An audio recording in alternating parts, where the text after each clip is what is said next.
पितरों की मोक्ष के लिए। आज भी शिव महापुराण की कथा कहती है, सप्तमी के दिन कामना कर कर एक पानी के पात्र में उसमें एक चावल का दाना डाल लीजिए।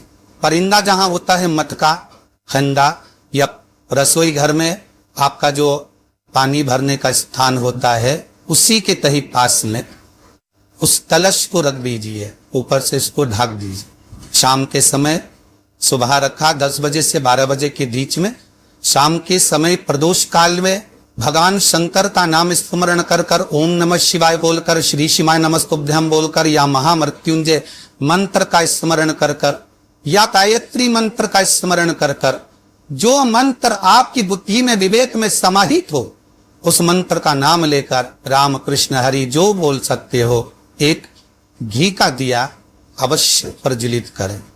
लंबी बाती लगा। कौन सी बत्ती का?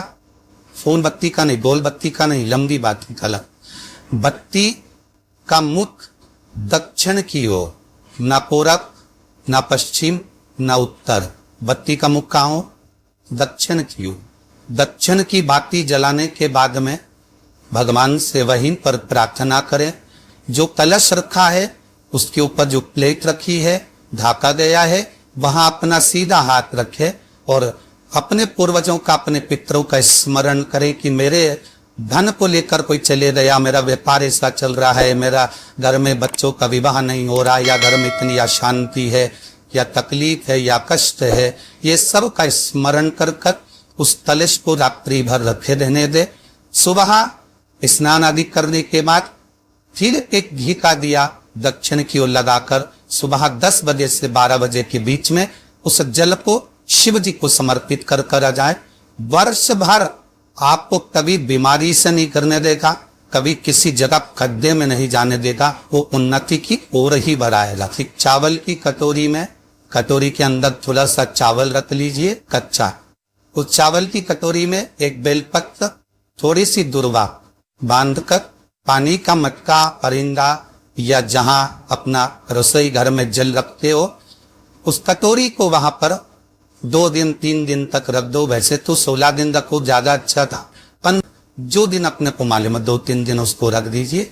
घी का दिया लगाइए।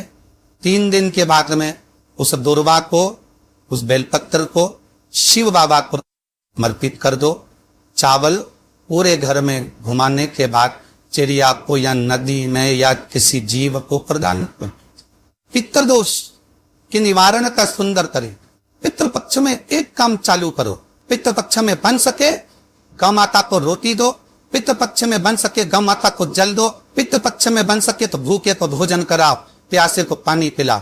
पितृपक्ष में बन सके, तुम्हें किसी ने कह दिया, कोई विद्वान ने तुम्हें बता दिया कि तुम्हारे पितृ दोष है, तुम्हारे घर में काल सर्प दोष है, तुम्हारे घर में ऐसा दोष है, तो एक काम चालू करो। 16 दिन श्राद्ध के एक चावल का दाना देवधिजम महादेव के शिवलिंग पर समर्पित करो, दूसरा चावल का दाना अशुभ सुंदरी की जगह पर समर्पित करो और एक लोटा जल पहले अशुभ सुंदरी वाली जगह पर थोड़ा सा चनाओ, उसके बाद शंकर भगवान को उस जल को अर्पित करो। अपना गोत्र बोलकर अपने पितरों का स्मरण कर कर आपका पितृ दोष अपने आप शांत हो जाएगा। दोष में एक चावल का।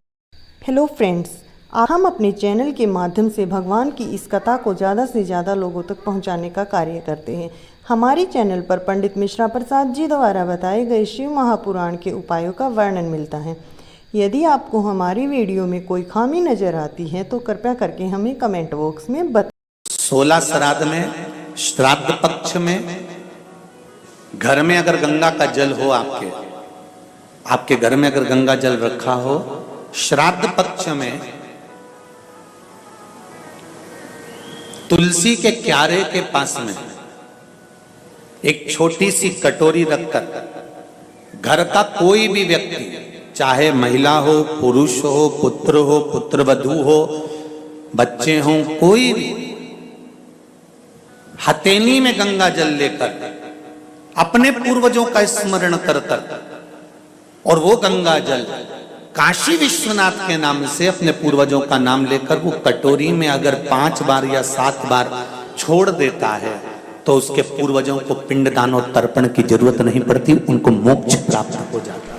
आपको लगता है कहीं कहीं कि मेरे पितर मुझ पर क्रोध कर रहे हैं। आपको कभी कभी लगे कि मेरे ऊपर पितृ दोष लगा हुआ है या पितरों का श्राप लगा हुआ है, या हमारे यहाँ पर लोग अधोगति में ज़्यादा मर जाते हैं, हमारे यहाँ ये काम ज़्यादा हो जाता है, तो निवेदन है, श्राद्ध पक्ष चल रहा है, प्रयास करिएगा। एक चावल की कटोरी में, कटोरी के अंदर थोड़ा सा चावल रख लीजिए कच्चा, उस चावल की कटोरी में एक बेलपत्र, थोड़ी सी दुर्वा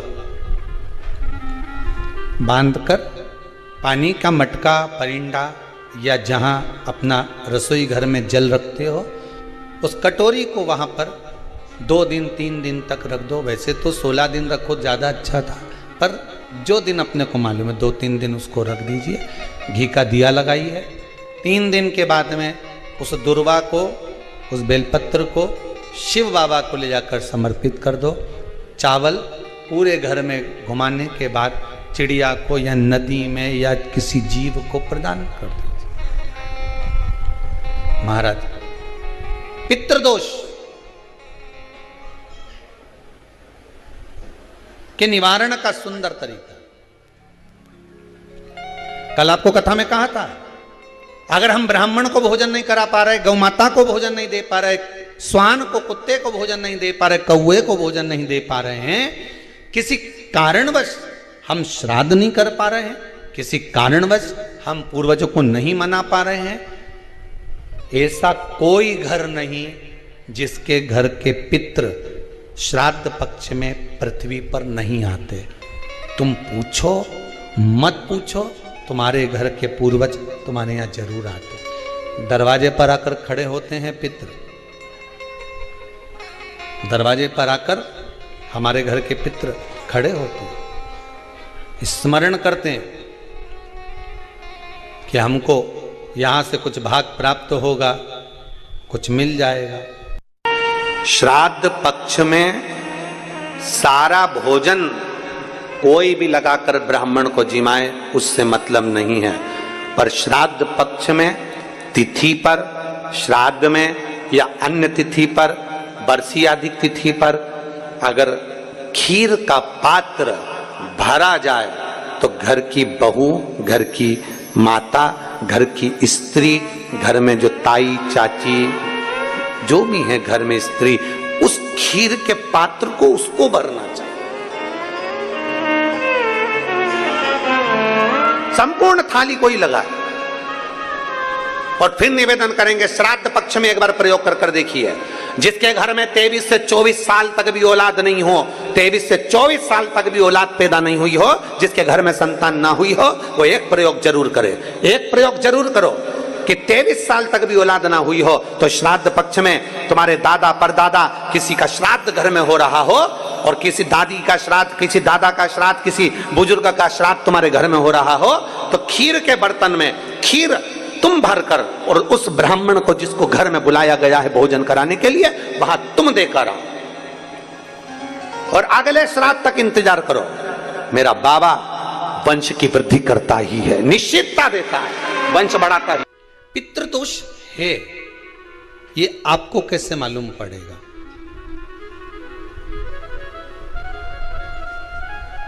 पितृ भूखे हैं, इसका तो वर्णन हमने पहले कर दिया कि रात्रि को जब आप सोने के बाद में 1-1.5 घंटे बाद अगर आपकी नींद खुल जाए, 1 घंटा 1.5 घंटा आप सो लिए, उसके बाद जो नींद खुली तो 1-1.5 घंटे तक अगर आपको नींद नहीं आ रही है, रात्रि को सोने के बाद में 1 घंटे बाद जब उठे तो आपको प्यास लग गई,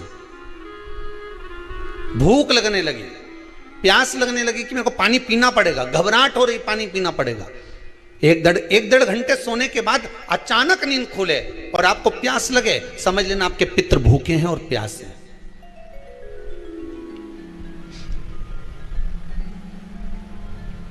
वो भूखे और प्यासे हैं, उनको जल की जरूरत है।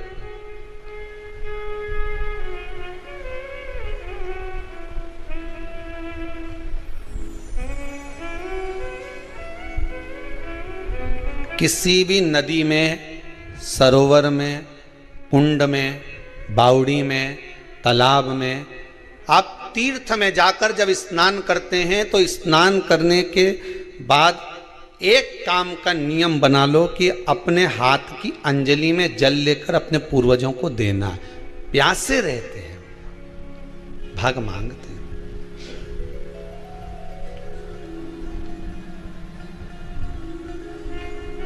भाग प्राप्त करना।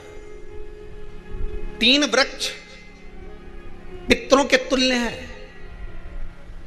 नैमिषारण्य की कथा में भी कहा था 3 वृक्ष पितरों के तुल्य हैं। पहला पीपल, दूसरा बट वृक्ष, तीसरा बेलपत्र का वृक्ष। ये पितरों के तुल्य हैं। अगर आपको रात्रि में नींद नहीं आ रही है, ऐसा लगता है कि रात्रि को 1 घंटा 1.5 घंटा सोने के बाद कुछ गलत गलत विचार आने लगते हैं, नींद सुबह 3 बजे तक 4 बजे तक नहीं आती, 4 बजे के बाद फिर नींद आती है, तो एक प्रैक्टिकल जरूर कर कर देखना।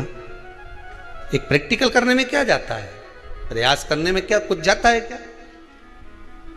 प्रैक्टिकल कर कर देखना कि कहीं सियोर वाला महाराज झूठ तो नहीं बोल रहा, तो प्रैक्टिकल करने में कुछ नहीं जाए।